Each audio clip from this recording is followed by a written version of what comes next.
Halo guys, ketemu lagi dengan saya. Hari ini kita akan membahas satu hal yang menarik tentang penyalahgunaan kekuasaan di gereja. Sadar atau tidak, banyak oknum di gereja yang disebut pemimpin jemaat atau juga majelis atau juga pemimpin gereja atau gembala sidang dan yang disebut sebagai aktivis gereja, sering terjadi penyalahgunaan kekuasaan. Dengan jabatan yang dimiliki, sering mereka melakukan hal-hal yang di luar dari yang seharusnya sebagai seorang pelayan Tuhan. Nah, sebenarnya dari masa ke masa, hal ini sudah sering menjadi persoalan di kalangan gereja, bahwa terjadi banyak hal-hal yang tidak sesuai dengan yang seharusnya. Para pemimpin gereja terlena dan abai terhadap apa yang disebut dengan prinsip-prinsip ajaran yang sehat, prinsip-prinsip perilaku yang benar, dan tindakan dan perilaku di dalam pelayanan mereka.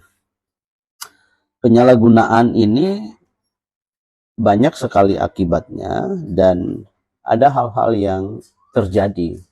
Kita menemukan bahwa banyak oknum-oknum yang terlibat dalam perilaku manipulatif secara spiritual. Jadi perilaku manipulatif ini adalah untuk mengontrol jemaat atau mengontrol orang lain, seperti mengintimidasi atau juga mendoktrin, seolah-olah bahwa apapun yang disampaikan oleh mereka haruslah diikuti. Karena jika tidak diikuti maka disebut sebagai dosa. Nah, ini biasanya terjadi kepada hal-hal yang sifatnya seperti masalah keuangan, seperti persembahan yang dan lain-lainnya. Nah, padahal pendeta-pendetanya atau oknum-oknumnya ini hidup dengan bermewah-mewahan atau mencari keuntungan dari persembahan tersebut. Nah, ini jadi persoalan yang penting harus dilihat, sehingga jemaat juga harus dapat memperhatikan ini dengan baik, memberikan masukan atau juga memberikan pengertian atau memberikan pendapat kepada para pengurus gereja. Nah, ada juga fenomena lain, yaitu penyalahgunaan keuangan. Apakah di gereja atau tempat-tempat ibadah itu tidak terjadi korupsi? Nah, sebenarnya ada banyak perilaku-perilaku menyimpang seperti itu. Penyalahgunaan keuangan gereja, adanya korupsi dan sebagainya. Sehingga memang gereja butuh melakukan transparansi masalah keuangan. Gereja tidak boleh diam-diam mengenai masalah keuangan. Karena yang namanya para hamba Tuhan, pendeta, tidak berhak sepenuhnya atas keuangan jemaat.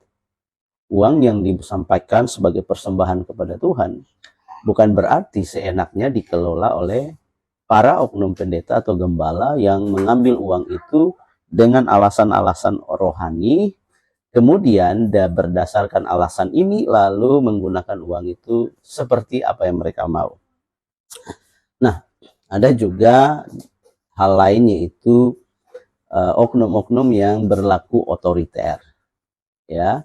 Jadi kalau memberhentikan pendeta atau mengeluarkan jemaat dan sebagainya, suka-sukanya mereka.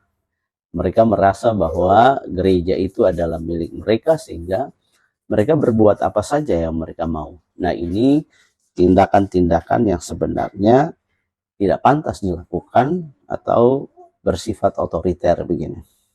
Nah, dalam Matius 20 ayat 25 ayat sampai 28, Yesus menekankan pentingnya kepemimpinan yang melayani dan menentang penyalahgunaan kekuasaan.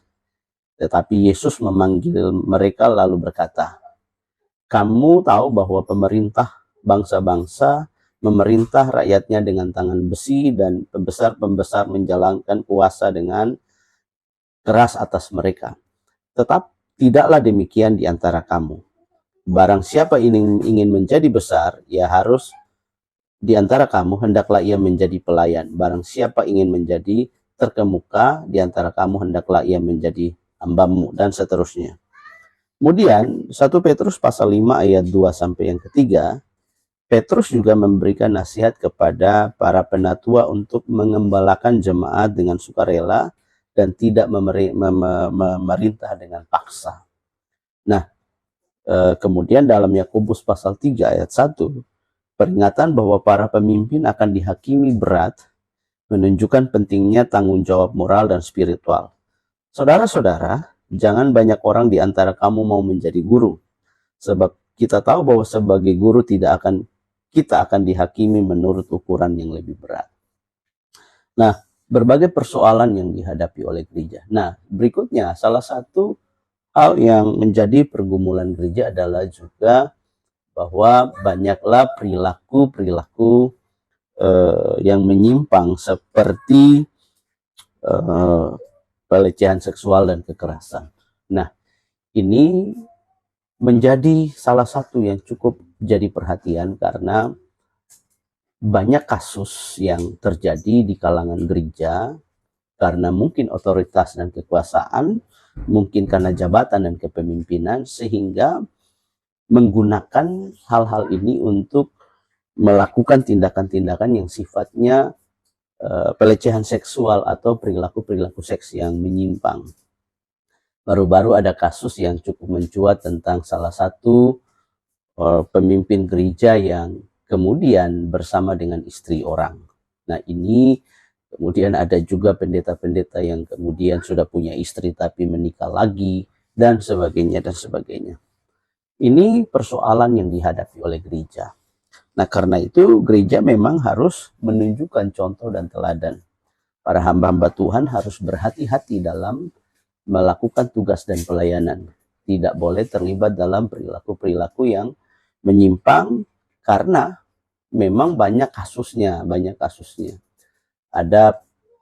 Kita masih ingat kasus pendeta di Surabaya, kemudian ada yayasan-yayasan yang ternyata anak-anaknya dieksploitasi, baik secara fisik maupun secara seksual. Nah, dampak dari penyalahgunaan kekuasaan ini lumayan, bahwa para pemimpin gereja kehilangan kepercayaan. Orang tidak percaya lagi kepada kesakralan dan kekuatan, otoritas dan wibawa para pemimpin-pemimpin. Kalau hidup mereka tidak bisa jadi contoh, akan jadi bahan pergunjingan. Nah, di era yang penuh dengan informasi yang cepat dan terus bergerak ini, jika ada hal-hal seperti itu, maka tentu cepat sekali tersebar kemanapun. Nah, karena itu kehilangan otoritas dan wibawa, kehilangan kehormatan dan kekuatan ini yang akan jadi persoalan berat. Tidak ada orang lagi menaruh rasa hormat dan rasa penghargaan yang lebih kepada para hamba Tuhan dan para pendeta dan sebagainya, aktivis gereja. Kemudian akan terjadi bahwa ada nama yang jelek, kemudian gereja mengalami serangan-serangan yang sifatnya sporadis dari berbagai pihak. Nah, untuk mengatasi penyalahgunaan kekuasaan pada oknum-oknum ini, perlu yang pertama adanya transparansi di gereja. Tidak boleh gereja abai terhadap hal-hal yang sifatnya transparansi, terbuka dalam pengelolaan keuangan, kemudian akuntabilitas gereja, pelayanan para hamba-hamba Tuhan, karakter hamba Tuhan, memang harus dilakukan secara ketat. Yang tidak melayani dengan cara yang baik harus diberhentikan, dipecat, dan sebagainya. Tidak boleh ada kompromi terhadap perilaku-perilaku yang menyimpang. Berikutnya perlunya adanya edukasi terus-menerus dan pelatihan agar orang-orang ini yang disebut sebagai pendeta, hamba Tuhan, pelayan, aktivis gereja juga terus diperlengkapi, diberikan pemahaman. Kemudian prosedur-prosedur pengaduan. Jadi jemaat itu diberikan akses untuk mengadu tentang tindakan dan perilaku para hamba Tuhan. itu kepada sinode atau apapun, kepada pengurus-pengurus yayasan ataupun sekolah-sekolah teologi atau apapun, sehingga terkontrol. Kadang-kadang tidak ada akses untuk melapor tentang perilaku dan sikap-sikap para hamba Tuhan, agar hamba Tuhan dan para pendeta ini pun terkontrol dengan baik. Nah, prosedur pengaduan itu harus jelas, harus benar-benar ada. Dan pembinaan secara berlanjut, secara bertahap untuk menegakkan marwah dan kehormatan gereja, dan ajaran-ajaran yang sehat itu harus terus dilakukan secara presisi setiap waktu. Maka kita akan menemukan gereja yang para hamba Tuhan, para pemimpin gereja yang dihormati, dikagumi, dan mereka punya otoritas dan wibawa. Saya pikir ini bisa memberikan pengertian yang baik buat kita sekalian. Tuhan memberkati.